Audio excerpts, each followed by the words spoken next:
Sometimes this world starts breaking me down.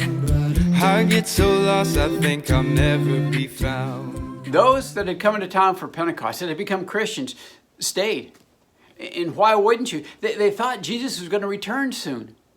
And they were together. They had the fellowship, the camaraderie of just being together. They also had a concept of the Messiah where it was associated with Jerusalem. So why would they not stay in Jerusalem? Well, as great as things were there, God needed them to go beyond Jerusalem. Isn't that what Jesus said? You'll be my witnesses in Jerusalem, Judea, Samaria, and to the very ends of the earth. That's where God needed them. And they're there until we come across to Acts chapter 8, and they are scattered. One of those that is scattered is Philip. He's one of the 7 chosen to serve in Jerusalem. We see that he is scattered, and he goes down to Samaria. And great things happen while he is in Samaria. But God's not done with him yet. In Acts chapter 8, I want to read verse 26. Now an angel of the Lord said to Philip, go south to the road, the desert road, that goes down from Jerusalem to Gaza.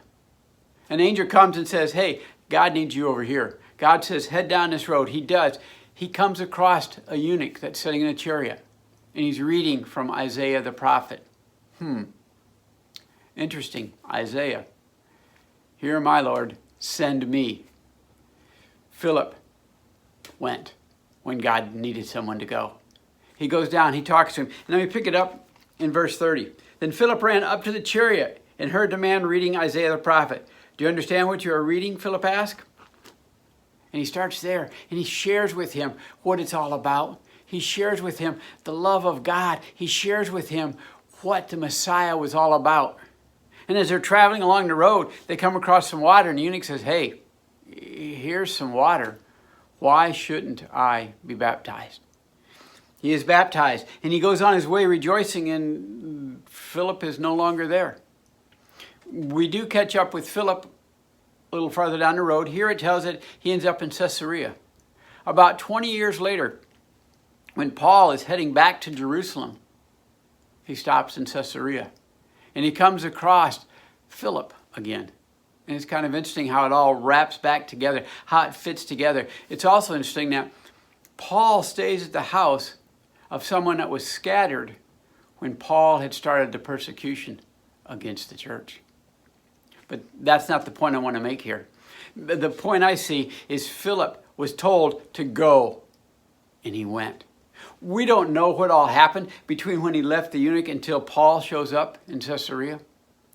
But we do know that God was at work. I'm sure there were great things that happened. I'm sure there were some difficult times. But I see 2 positives from what we can understand that come out of this. The first one is the eunuch's in heaven. That's a positive any way you look at it. Philip talked to the eunuch. The eunuch was baptized. The eunuch is now in heaven. Second aspect I see here is Philip's daughters. It said he had daughters that prophesied. Well, it's interesting that they do, because what they probably grew in was a man that was following God, and so they followed when God led them. See, great things happen when people around you answer the call. Philip answered the call. His family saw him go, do, and they went, and they did also.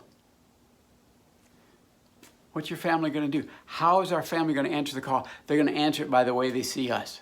Answer the call of God. God's call is to go, is to do. Let's answer that call. Doesn't matter where I'm going, if I'm going with you, I press on, I press on, I press on, I press on, I press on, and I still don't get it. Life goes on, but your love will prove all I need, I will find in you. Life goes on, but your love will prove all I need, when I still don't get it. I press on.